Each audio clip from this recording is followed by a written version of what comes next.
here's some things that you like to do that. Okay, so you ever like come from the club or go to the club or like come from anywhere and you really have to pee and like you have no choice but to like pop a squat? See, for guys it's really easy. They can just pull out, you know, and just be like and just piss on the tree and the shit won't get all over them. But for girls it's like we gotta take off the pants, we gotta squat, we gotta, you know, try to cover up. But shit, me, I'm a gangster. I'm not a gangster, but I'm like a gangster, but I'm a gangster sort of. But shit, I don't care. Like when you fucked up, when you drunk, you don't care. But I'm gonna show you. So ladies, all of you that got to, like, if you gotta hurry up and rush, what do you do? Piss in a cup. If you piss in a cup, you won't get the piss on your fucking dress. The worst thing is popping a squat is the urine would splash on the floor, bounce off and splash all over your feet and then your shoes, and so you go back indoors or in a club or somewhere or to a boyfriend's house and suddenly you smell like urine. So this is what I do.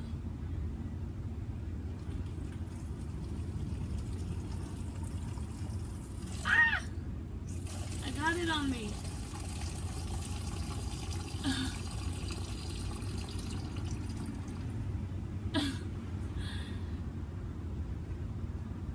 So yeah, and then I always carry around like tissue. Well, I found some. Like sometimes I forget, but anyway, there's tissue around. But what I would do is like I'll grab water and I'll just like,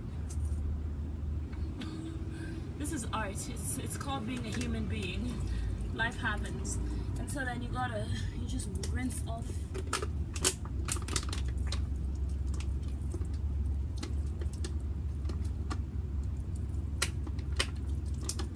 So you don't smell bad. Always wash your vagina when you're homeless, because you never know. You want to get picked up, or you never know who shows up. So then, don't worry too much about what people think or who people are. It's real life. What I would do usually is throw the piss in here, but no, I'm gonna toss it. Dude, here's my urine. YOLO. YOLO. I'm gonna toss it into.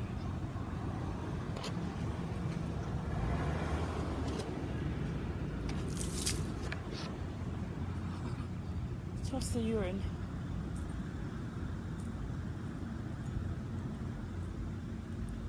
Toss the urine.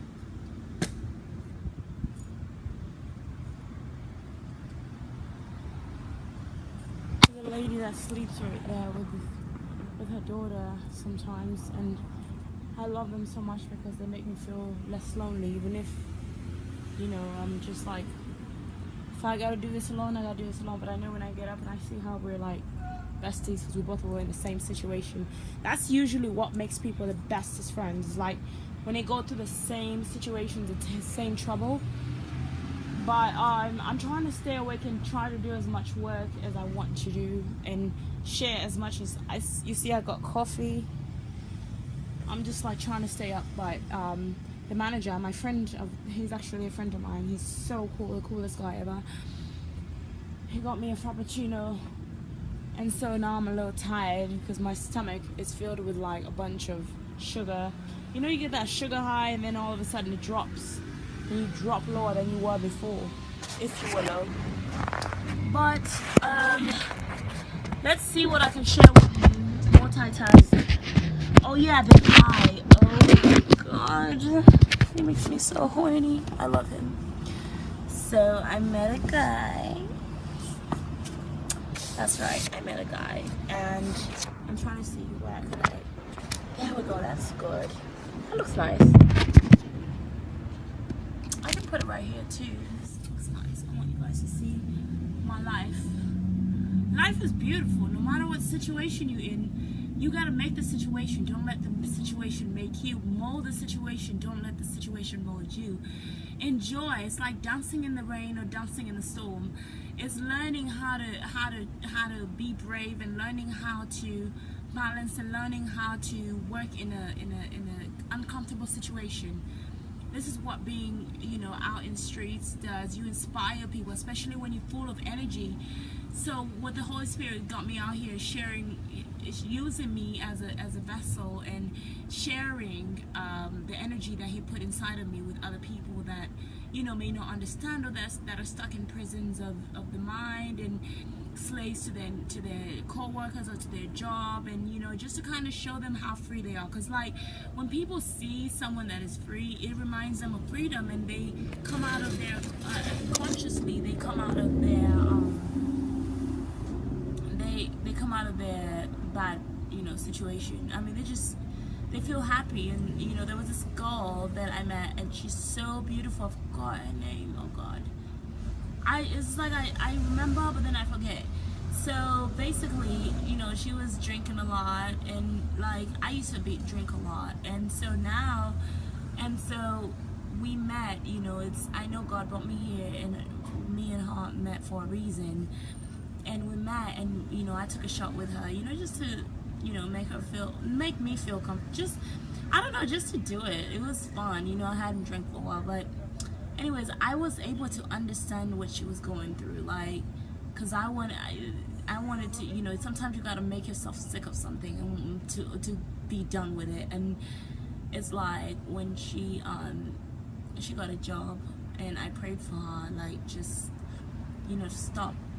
You know, I knew that even if you want to stop, you can't stop on your own. You need prayer, you know, and that's what I'm here for. God sent me here, and all the other angels in church, to pray for people that don't know how to pray, that don't have that connection with God, to reconnect them, to minister. And God's got me here in this homeless situation because He's already gotten me out.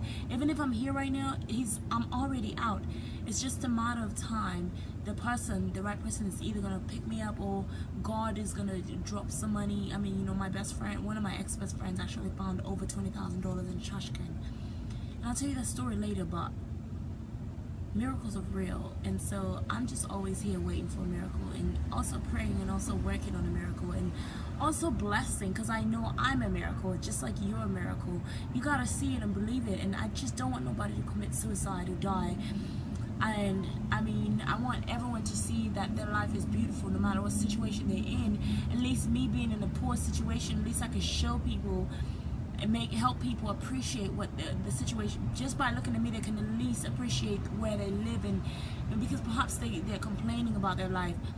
If they see me, at least they'll be like, I thank God where I am. You know, we all, like, if I see someone with like lame with no leg, like even my friend that I see here all the time, take care of her mother, like Angel. I just thank God I don't have, you know. Okay, so that guy, I love him. I'm gonna cry. God gave me someone, and whether it's temporary or not, we made love. He like finger banged me in the ocean, and it was good. Like, I was so relaxed, you know. I had relaxed the inside of my vagina, and when you relax it, like, what I did was I used the fork thing to break down the tension, and the little ball things that just sit in the, it was just terrible. I broke that down, and so when he did that in the water, oh my God, I was in, he took me to ecstasy. No dick has done that yet. No. Fingers. But he penetrated my soul just by accepting me. Like, I was outside washing my clothes, which I might do tomorrow, wash the sheet, so you guys can see something I learned. And I'm so in love with you, dude. You helping me forget about my ex. And I just want, if it's God's will, if it's not my will, I just pray, God, that me and him would work out. I mean, I'm not gonna be nervous. I don't want to be nervous. We're both a little nervous, I know we are, but because we both probably like we want to commit. Like, I want to commit to him. Like, for now, like, I mean, who knows what will happen. And he says, what if we get married? And I'm like, I love guys that think like that. It's such a turn on. Like, it means he's not afraid of marriage, and he's 22, and so he's still young and fresh. I love him young and fresh. I also like older guys, but it's like, sometimes older guys are a little bit too serious. Like, you need to play a little. So younger guys can be a benefit. Like, younger guys can remind older women to be young again, or kind of excite. I'm 27, so I'm still young, but I'm like, even if I'm 27, it's like I feel like I'm 16, even younger probably. Sometimes I'm like a baby. But I just can't wait to see him. I gotta go to the playground tomorrow, because I told him I hang out at this playground, and I gave him my email address. I don't know if it works. Oh, I got an itch down there. Oh my god, don't use soap, because soap dries out your vagina. Don't use soap on your vagina. Certain soaps, and they can give you yeast infection. So I used some soap to wash my vagina, and I shouldn't have done that. And so I gotta be more careful. Just use water to wash your vagina, and just sometimes I just want to wash it, you know, like, you want to keep your vagina fresh. You don't want that shit to be dirty, because you don't want bacteria to start building up in your clitoris, because the clitoris is like, you sweat, especially when you're a black girl. I don't know about white people, but us black girls, we sweat down there. So baby powder always helps. Like, pour some baby powder there. I mean, when you're ready to like get some guy or something, you can just rinse it off, but at least it smells like baby powder. I mean, would you want to feed a man dirty vagina? You don't want to feed, you don't even feel comfortable. What kind of guy, unless he wants that. But if a guy wants to eat your dirty vagina, I hope you're a very clean girl, because then your dirty vagina won't be really dirty, it'll be just sweat. But what kind of guy is that? Like, it's dirty. Like, ugh, I don't think I can be with a guy like that. I mean, I get it though. Like, I don't know. I can't suck a dick that stinks. Like, that's going in my mouth. Like, my oral sex, like, you gotta be fucking clean. Like, I get really insecure if I know I've been out and I smell funny. I'd like, please just don't even eat me out. If I don't feel happy with myself, I'm not gonna feel comfortable feeding you my sweaty vagina.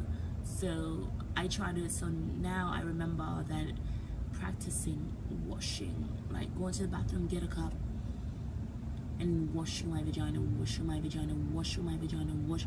I do it all the time, because I like to feel clean, and I feel like people can tell when you're clean, like, especially guys, like, when they see you, they can tell your ass and your vagina is clean. So I actually do it. I practice this, because be careful what you practice, or what you practice you repeat.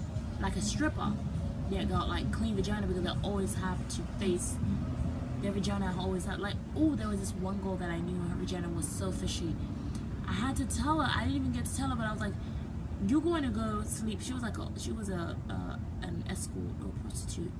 And I was like, you're going to go fuck these guys with a stinky vagina, and they're going to pay you. That's disgusting. Like,